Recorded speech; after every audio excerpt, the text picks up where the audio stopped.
جی دوستو، آپ دیکھ رہے ہیں کلائڈوسکوپ۔ اس وقت نیو یارک میں UNGA کا 77 سیشن ہو رہا ہے، اور 2 روز پہلے جو ترکی کے اب ترکیہ کہلاتا ہے، ان کے جو صدر ہیں رجب طیب ایردوان، انہوں نے تقریر کی، اور اپنی تقریر میں انہوں نے کشمیر کا بھی ذکر کیا۔ انہوں نے کہا کہ پاکستان اور بھارت جو ہیں پچھلے 75 سالوں سے اس تنازع کو حل نہیں کر سکے، اور یہ ضروری ہے کہ یہ مسئلہ حل ہو، پیس جو ہے کشمیر میں پیس کے لیے۔ تو ایک لحاظ سے ایک نیوٹرل اسٹانس تھا، ہم بھی یہی کہتے ہیں اور بھارت بھی یہی کہتا ہے کہ بھئی کشمیر کا مسئلہ تو حل ہونا چاہیے، تنازع تو حل ہونا چاہیے۔ اور لیکن اور یہ ایک بڑا، میں سمجھتا ہوں کہ اینوڈائن اسٹیٹمنٹ تھی، لیکن بہرحال کشمیر کا ذکر کرنا اٹ سیلف واز امپورٹنٹ۔ 2020 میں بھی، بلکہ 2019 میں جب بھارت نے یہ غیر قانونی اقدامات کیے تھے 5 اگست 2019 کو، تو اس وقت بھی، اس سیشن میں بھی ایردوان صاحب نے بڑے سخت الفاظ میں کشمیر کا معاملہ اٹھایا تھا اور کہا تھا کہ اس کو UN کی قراردادوں کے مطابق حل ہونا چاہیے۔ لیکن اس بار اس UNGA سیشن سے پہلے ہم جانتے ہیں کہ سمرقند میں شنگھائی کوآپریشن آرگنائزیشن کی میٹنگ تھی، اور اس میں سائیڈ لائنز پہ بھارت کے پرائم منسٹر اور صدر ایردوان کی بات بھی ہوئی تھی، اور شاید ترکی اب ریئلائز کر رہا ہے کہ بہت زیادہ تنقید کی بھی بھارت پر ہم نہیں کریں گے، لیکن ساتھ ساتھ ایک ان کا اصولی موقف بھی ہے، اس کو بھی وہ سامنے رکھتے ہیں۔ اس لیے ترکی بھارت کا ذکر ضرور کرتا ہے۔ اب حالانکہ ایک سافٹ لینگویج استعمال کی ترکی کے صدر نے، لیکن وہ بھی ناگوار گزرتی ہے بھارت کو۔ اور اس کے بعد پھر ہم نے دیکھا کہ ان کی تقریر کے بعد ترکی اور بھارت کے وزرائے خارجہ کی ملاقات ہوئی سائیڈ لائنز پہ نیو یارک میں، اور میں آپ کو یاد دلاتا چلوں کہ جو بھارت کے وفد کی قیادت ہے وہ اس بار پرائم منسٹر مودی نہیں کر رہے، بلکہ فارن منسٹر جے شنکر کر رہے ہیں۔ تو ترکی کے صدر کی تقریر کے بعد ایک ملاقات ہوئی دونوں وزرائے خارجہ کے درمیان، ترکی اور بھارت کے وزرائے خارجہ کے درمیان، اور اس ملاقات کے بعد جے شنکر صاحب نے ایک ٹویٹ کیا کہ جی میری ملاقات ہوئی اور ہم نے 2 طرفہ تعلقات ڈسکس کیے، یوکرین ڈسکس کیا، اور ساتھ میں ہم نے سائپرس بھی ڈسکس کیا۔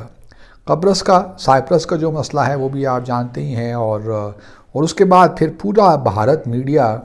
اب ترکی کے پیچھے لگ گیا ہے، اور ایک طریقہ ہے کہ دوسرے جو لیڈرز ہیں کم از کم ان کو یہ بتانا چاہتے ہیں کہ چلیں ترکی کے پریزیڈنٹ نے تو کر دیا، لیکن اور کوئی کشمیر کا ذکر نہ کریں۔ اور اب پورا میڈیا ترکی کے جو ہے وزیر خارجہ کے اور ترکی جو خاص طور پہ صدر ہیں ایردوان، ان کے پیچھے لگ گئے۔ اور بھی یہاں تک نہیں، بلکہ کچھ میں نے بھارت کی میڈیا رپورٹس دیکھی، یہاں تک بھی اب ترکی پہ الزام لگ رہے ہیں کہ جو ان کی شاید کینک پسٹلز ہیں وہ بھی کشمیر کے جو فریڈم فائٹرز ہیں ان کو اویلیبل ہیں۔ تو یہاں تک بھی اب بات ہو گئی ہے۔ تو ایک لحاظ سے یہ بتانا چاہتے ہیں بھارت کے لوگ کہ اگر آپ کشمیر کا کسی بھی ملٹی لیٹرل فورم میں کشمیر کا اگر ذکر بھی کریں گے تو وہ بھی ہمیں منظور نہیں ہے، کیونکہ کشمیر کا جو معاملہ ہے وہ پاکستان اور بھارت کے درمیان ہے، اور ہم کسی کو یہ اجازت نہیں دے سکتے کہ وہ کشمیر کا مسئلہ انٹرنیشنل فورمز نے اٹھائے۔ تو چلیے اب کیا کر سکتے ہیں، کیونکہ سائپرس کا معاملہ اس لیے اٹھایا جے شنکر صاحب نے کہ 1974 سے ایک یہ معاملہ چل رہا ہے۔ سائپرس جو نارتھ سائپرس ہے وہ اس وقت آپ کہہ لیجئے گو کہ وہ انڈیپینڈنٹ اپنے آپ کو کہلاتے ہیں، لیکن بہرحال وہ ترکی ان کے معاملات کو دیکھتا ہے۔ تو سائپرس کا ذکر کرنا اپنے ٹویٹ میں یہ ایک لحاظ سے انٹرسٹنگ تھا کہ کس طرح ریئیکٹ کیا بھارت نے۔ اسی کا کشمیر کے حوالے سے اب دیکھتے یہ ہیں کہ ہمارے وزیر اعظم صاحب کل کیا اپنی تقریر میں کہتے ہیں، لیکن اس سے پہلے ہمارے وزیر خارجہ زرداری صاحب نے ایک اور ہائی لیول ایک میٹنگ ہوئی آن رائٹس آف مائنورٹیز، تو اس میں انہوں نے کشمیر کا جو ہم توقعات رکھتے ہیں اس کے مطابق وہاں اٹھایا، اور کہا کہ جی کشمیریوں کے جو حقوق ہیں وہاں ان کو جو ہے جو ایٹراسٹیز وہاں پہ ہو رہی ہیں اور جس طریقے سے کشمیر کا اسٹیٹس چینج کیا گیا ہے، یہ تمام اور جو مسلمانوں کے حالات ہیں بھارت میں، تو یہ جو ہے اس کو برداشت نہیں کیا جا سکتا یا ایکسیپٹیبل نہیں ہے۔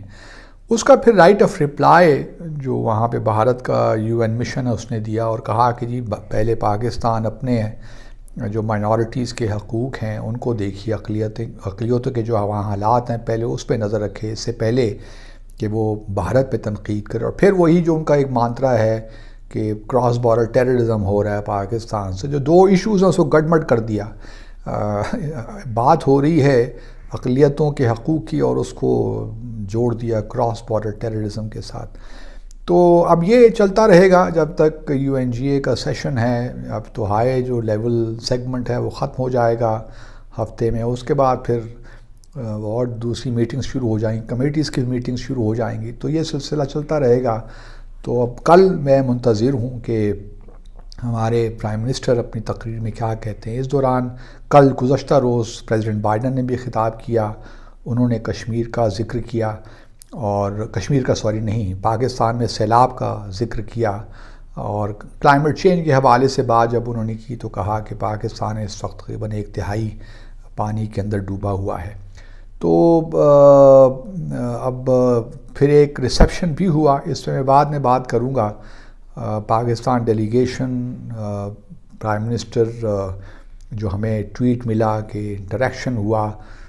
پاکستان کے پرائم منسٹر اور پریزیڈنٹ بائیڈن کے درمیان، ان چیزوں پہ ایک دوسری ولاگ کریں گے اور آپ کو تفصیل سے بھی آگاہ کریں گے۔ دیکھتے رہیے کلائڈوسکوپ۔ اللہ حافظ۔